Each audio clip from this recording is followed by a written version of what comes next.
So I am here quickly to just give you a glimpse of the entire award process. So I'll just take you through how the entire process is being done in the institute to give you a fair idea about the robust system we have actually imbibed in our institute. Dear friends, as our guest was just saying that many of the things cannot be measured. Even judging corporate governance, a lot of qualitative aspects comes. But measuring a qualitative aspects is also a very tough job, and the jury has done an excellent job. Before we start, yesterday morning, we woke up with a very, very sad news. Dr. PBS Jaganmohan Rao, former president of ICSI in the year 2001, passed away in the early hours yesterday morning. And in fact, he was the pioneer in actually starting these awards also. These awards started in the year 2001. So it's a very, very sad news, and really we miss him today. And I request all of you to kindly stand for a 1-minute silence remembering him.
Thank you. So ladies and gentlemen, coming back to the awards. As you can see, from the year 2001, the institute had instituted these awards. And right from 2001 onwards, the institute had been very, very fortunate to have the chair of the jury headed by very, very eminent persons. And fortunately, we had the gracious presence of Justice T.S. Thakur, former Chief Justice of India, also chairing the awards for 2023 as well. This time, the jury consisted of, again, eminent personalities headed by, as I said, former Chief Justice of India, His Lordship Honorable Justice T.S. Thakur. The members of the jury were Srimati Ranveet Kaur, Chairperson, CCI, Mr. Amarjit Sinha, Member, the Public Enterprise Selection Board, Professor Anil Kumar, Professor, Department of Commerce, Delhi School of Economics, University of Delhi, Mr. Anil Singhvi, Managing Editor, Z Business, Mr. Anup Rao Velamuri, Managing Director and CEO, Future Generalia India Insurance Company Limited, Mr. Ashok Sethi, Chairman, Tata Consulting Engineers Limited, Mr. Ashok Suta, Chairman, Happiest Minds Technologies Limited, Mr. KK Mistry, Vice Chairman and CEO, HDFC Bank Limited, Mr. Manoj Chakravarti, Chief Practitioner, the Center for Ethics and Responsible Business, Mr. OTS Nambia, former Director, Spices Board, Mr. PK Gupta, former Managing Director, State Bank of India, Mr. PK Malhotra, former Secretary, Minister of Law and Justice, CS Ranjit Pandey, former President, the Institute of Company Secretaries of India, Mr. R. Dinesh, President, CII, Mr. Srinivas V. Dempo, Chairman, Dempo Group of Companies, Ms. Sudha Pillai, former Secretary, Minister of Labour and Employment, Dr. Y.R.K. Reddy, International Advisor and Trainer in Corporate Governance, Founder, Yaga Consulting Private Limited, C.S. Manish Gupta, President, ICSI. And of course, the Secretariat was headed by yours truly. So a big round of applause to the entire jury members. I think few of our jury members are here tonight with us. I request the jury members to kindly stand if all of you are here. So some of them are here. I request all the guests here to give them a big round of applause.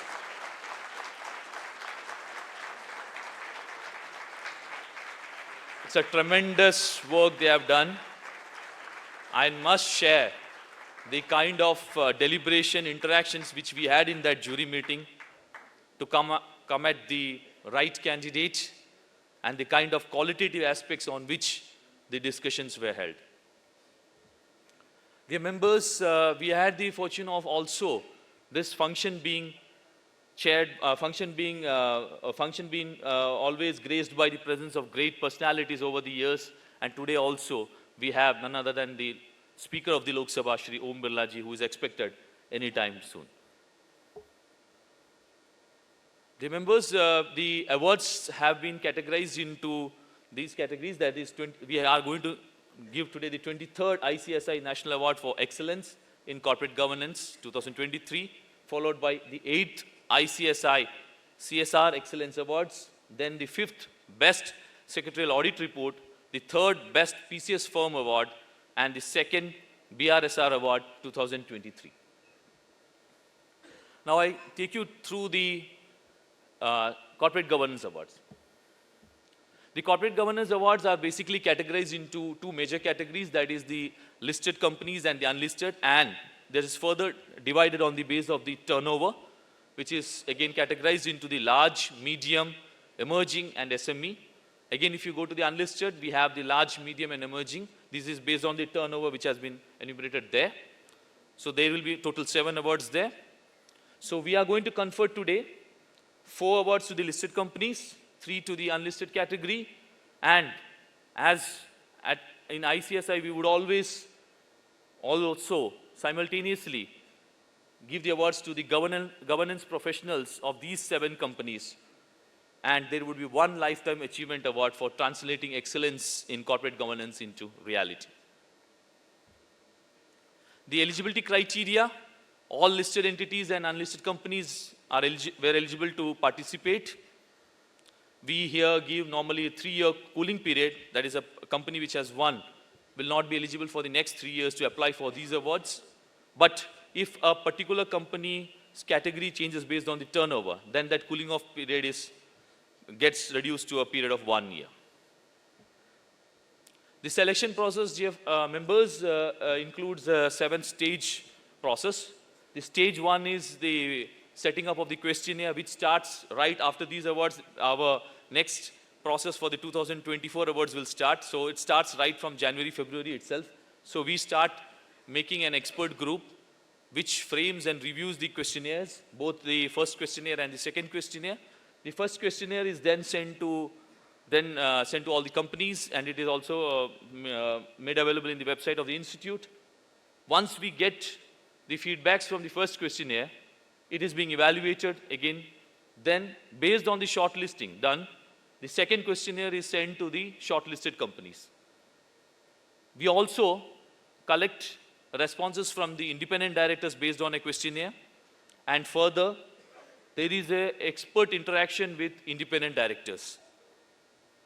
Then, once all these are compiled, we again do a screening by other outside experts. Then we compile the regulatory responses. Here we take regulatory responses from all the major regulators of the country, including the Registrar of Companies, SEBI, NCLT, NCLAT, and all other administrative authorities also. So if any particular instances is mentioned, also we do put it before the jury. Then finally, it is placed before the jury for its consideration. Dear members, the expert group which framed the questionnaire and also interacted later on had been headed by CSB Murli, former director legal and company secretary, Nestle India Limited, and it was supported by very, very prominent personalities. So major source of information for evaluation is primarily the annual report, the website of the company, the sustainability reports, proxy advisory reports, feedback from the independent directors. These are some of the major sources of information. The questionnaire weightage is also divided, because the first questionnaire which is basically a primary questionnaire, we have only put a weightage of 40%, whereas the second questionnaire, which gets into a detailing of more detailed analysis, gets into a weightage of 50%, and 10% weightage is given to the third questionnaire, that is the independent directors questionnaire. Whereas that was for the listed category, whereas for the unlisted category, if you see, the weightage for the first questionnaire remains at 40%, and the second questionnaire goes up to 55%, and the independent director questionnaire is at 5%. Evaluation of the first questionnaire primarily focuses on the board structure and processes, transparency and disclosure compliances, stakeholders' value enhancement, CSR and sustainability. Whereas the second questionnaire, though, captures various parts of the first questionnaire also, but it goes into very detailed analysis, again, of with regard to board processes, transparency and disclosure, risk management framework, stakeholders' value enhancement, human resources, sustainability, CSR. Whereas the evaluation of the independent directors questionnaire also focuses again on the board structure, board meeting processes, oversight function of the board, and board effectiveness.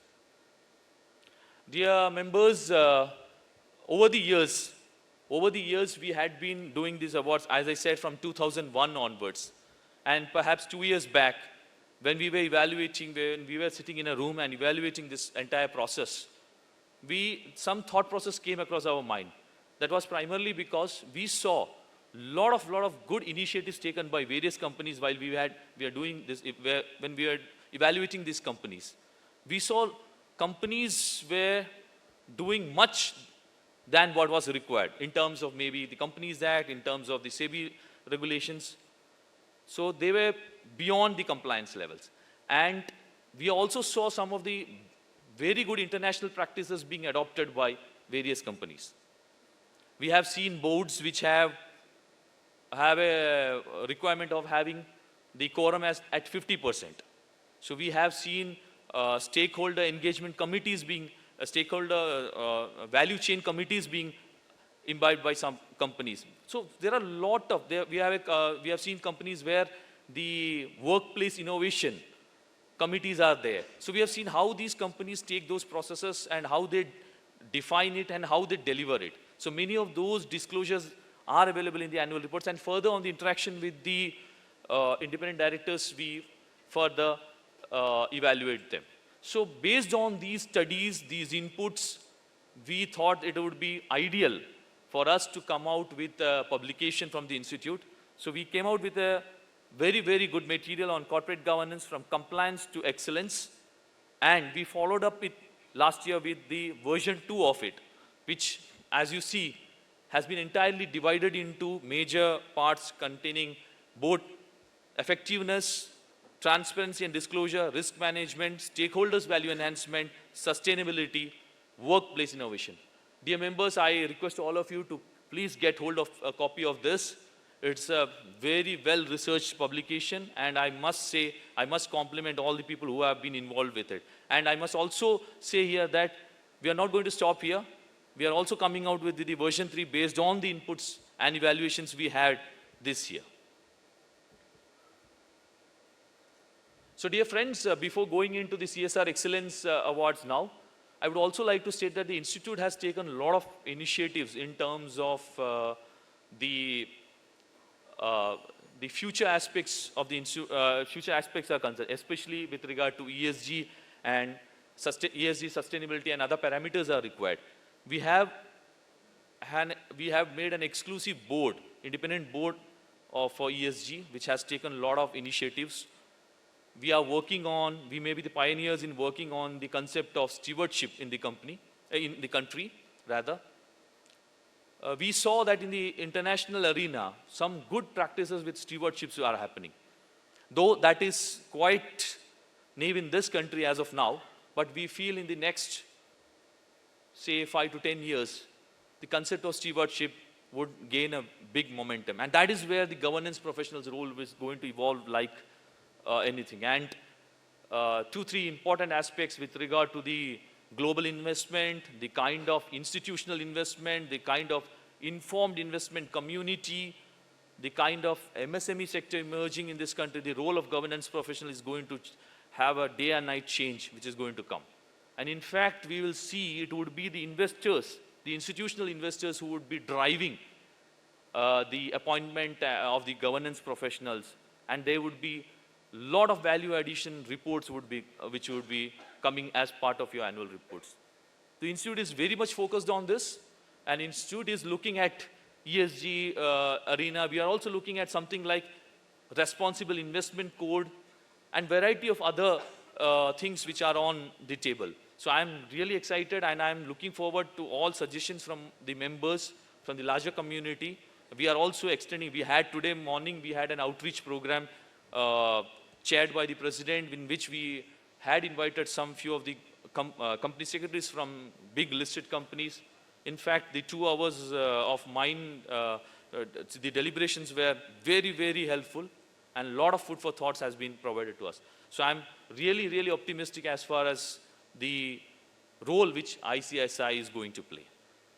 Now coming to the CSR awards, again these have been divided into 3 categories. If you see, the large, medium, and small and emerging. This is based on the spending of CSR. The eligibility criteria again here is that all companies who have a prescribed CSR spend, on 50 lakhs and above. Cooling off is again given here for a 3-year period. But again, if the category, if particular company goes into the higher category, the cooling off period gets reduced to 1 year. Here also the evaluation process, we have an expert group, an independent expert group which has been formed. That independent group has actually made the evaluation methodology and the questionnaire. Then we do the evaluation on the responses of the questionnaire. And here, the experts do the field visit.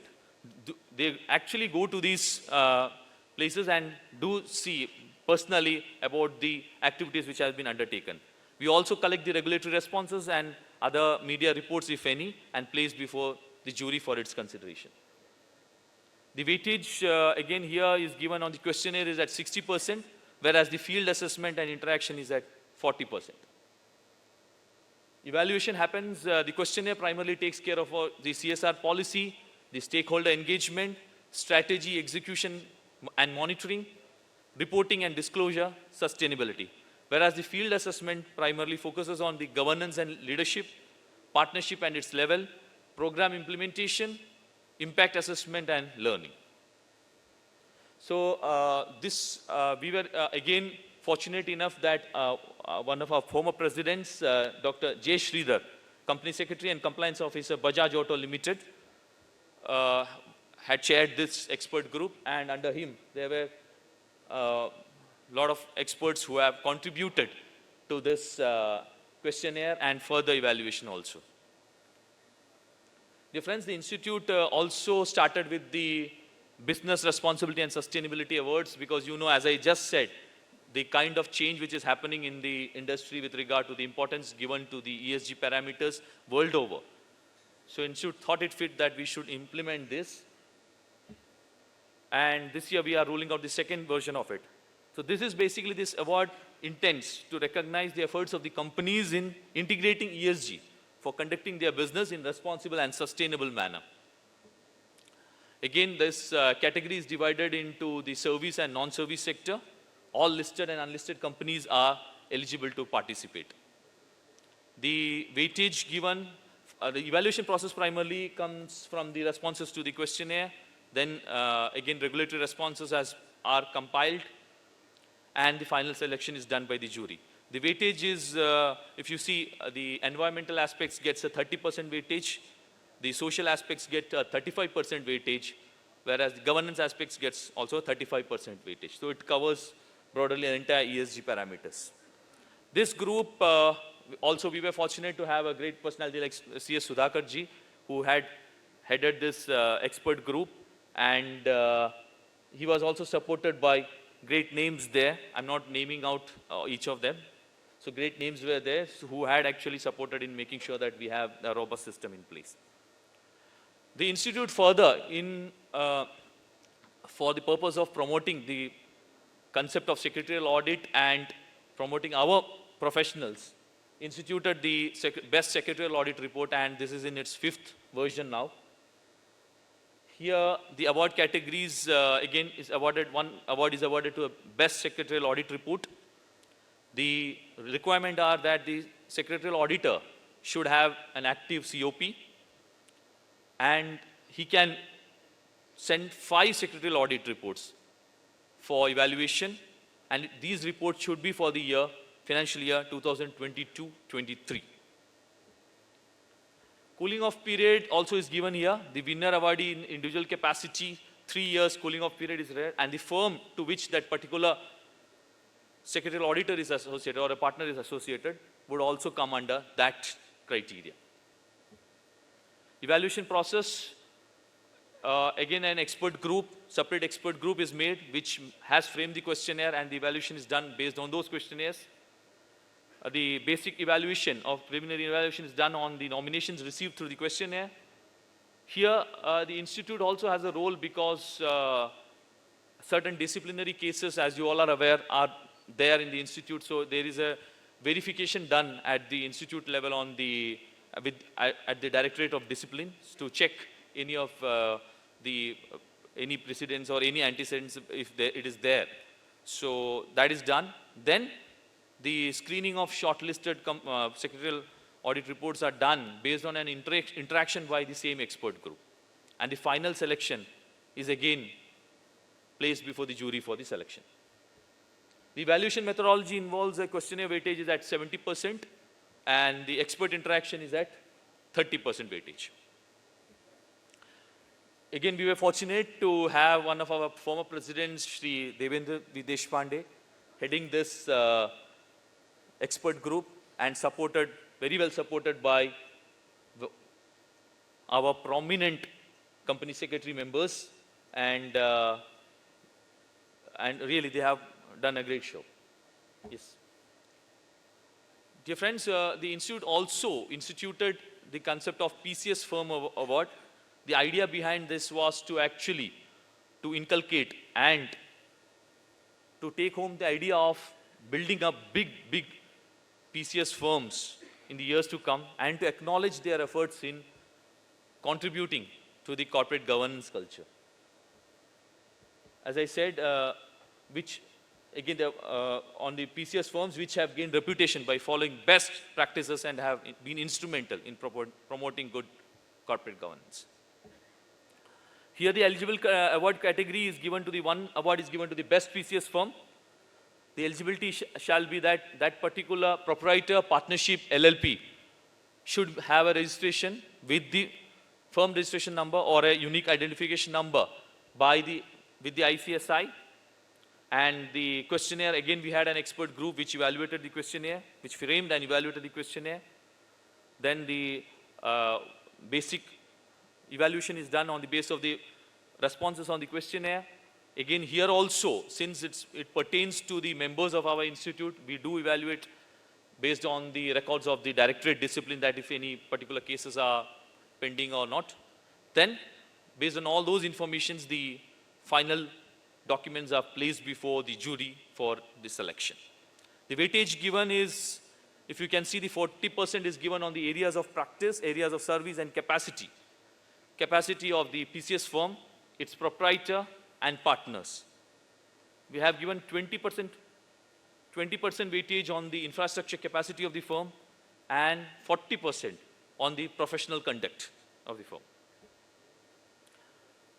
This expert group was also headed by one of our former president, C.S. Nagendra D. Rao, and also ably supported by our prominent members. Dear friends, ICSI Lifetime Achievement, this is the final award, Lifetime Achievement Award for Translating Excellence in Corporate Governance into Reality. This is an award given to a person who has contributed in translating excellence in corporate governance over a period of so many years.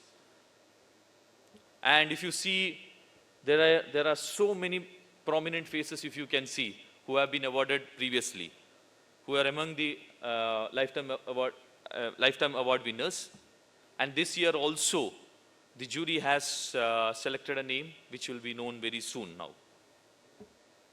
The basis of selection is again the overall performance of group or company, the corporate governance culture adopted and translated by the individual in his company or group of companies, the public policy adopted throughout his career, the social welfare taken up by such companies in which he was associated. So ladies and gentlemen, thank you. Thank you for the patient hearing. I hope you have a great evening today, and I request all of your support like this continuously for our future endeavors also. Thank you.